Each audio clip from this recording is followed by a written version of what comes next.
ইয়াল্লাহু ইয়া রহমান ইয়া রাহিম। Guys, আশা করি সবাই ভালো আছেন।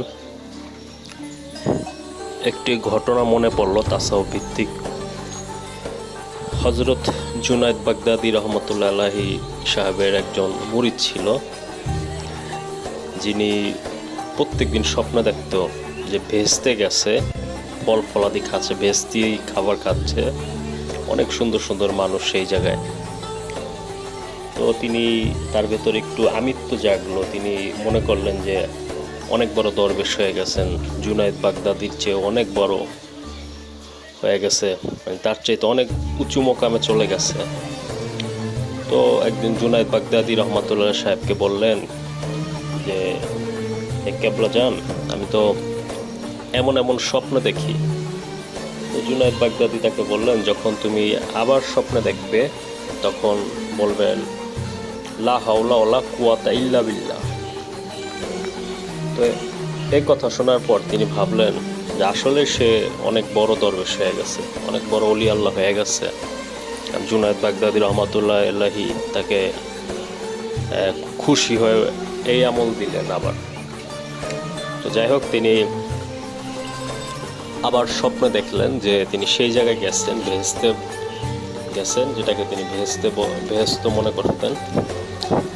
তো হঠাৎ করে তার মনে পড়লো যে তার পীর কেবলা যন্ত্র বলছে যে লা হলো কুয়াতা ইল্লা বিল্লাহ পড়তে, লা হলো কুয়াতা ইল্লা বিল্লাহ। তিনি এটা পড়লেন, পড়ার সাথে সাথে দেখলেন যে সবাই, যাদেরকে তিনি অনেক সুদর্শন দেখেছেন, মানে অনেক সুন্দর সুন্দর যে ব্যক্তিগুলো আছে, তারা যাই হোক, আসলে তারা তো কোনো ব্যক্তি না, আমার মতে তারা হয়তো আছে বদজিন বা শয়তান, খবির শয়তান, অথবা দেখা গেছে যে অনেক রকমের শয়তান, ওয়াসওয়াসা দানকারী শয়তান। আর যেই জায়গাটাকে তিনি ভেস্তে মনে করতেন, দেখলেন সেটা একটা ময়লা আবর্জনার স্তূপ। আর তিনি এই বিষয়গুলো দেখে তখন তিনি ভুল বুঝতে পারলেন যে আসলে আমি নিজেকে অনেক বড় মনে করতাম, আমি অনেক উপরে উঠে গেছি। আসলে অনুতাপ জাগলো, তিনি জুনায়েদ বাগদাদী রহমতুল্লাহ আলাইহি সাহেবের কাছে ক্ষমা চাইলেন, মাপ চাইলেন। তো জুনায়েদ বাগদাদী রহমতুল্লাহ আলাইহিকে বলা হয় সাইয়্যিদুত তায়েফা।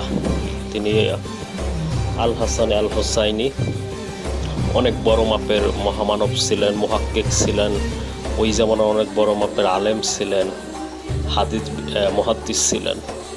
এমনকি আব্দুল কাদের জিলানী রহমতুল্লাহ সাহেবের আসার আগে তিনি ভবিষ্যৎবাণী দিয়ে গেছিলেন। তো সেটা টপিক না, টপিক হচ্ছে যে পীরের আগে নিজেকে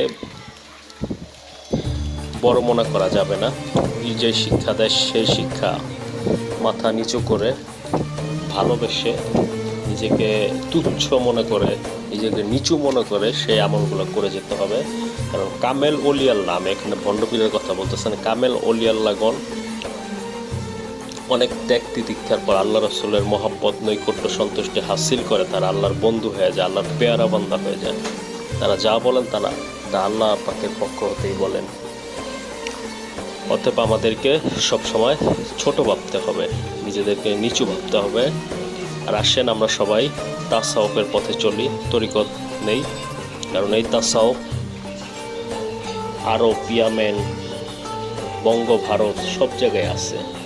তাসাউফের মাধ্যমে, বেলায়েতের মাধ্যমে আল্লাহকে জানা যায়, আল্লাহকে দেখা যায়, আল্লাহ দিদার পাওয়া যায়। আর এই তাসাউফ বা বেলায়েতের ধারায় আমাদের দয়াল নবীজি হচ্ছেন সিরাজা মুনিরা। আর ওই সিরাজা মুনিরা নূর যিনি ধারণ করেন, তিনি হচ্ছেন সিরাজা মুনিরা ধারক। তো ঘটনাটি ভালো লাগলে সবাই লাইক, সাবস্ক্রাইব এবং কমেন্ট করবেন। আসসালামু আলাইকুম রহমতুল্লাহি ওয়া বারাকাতুহু।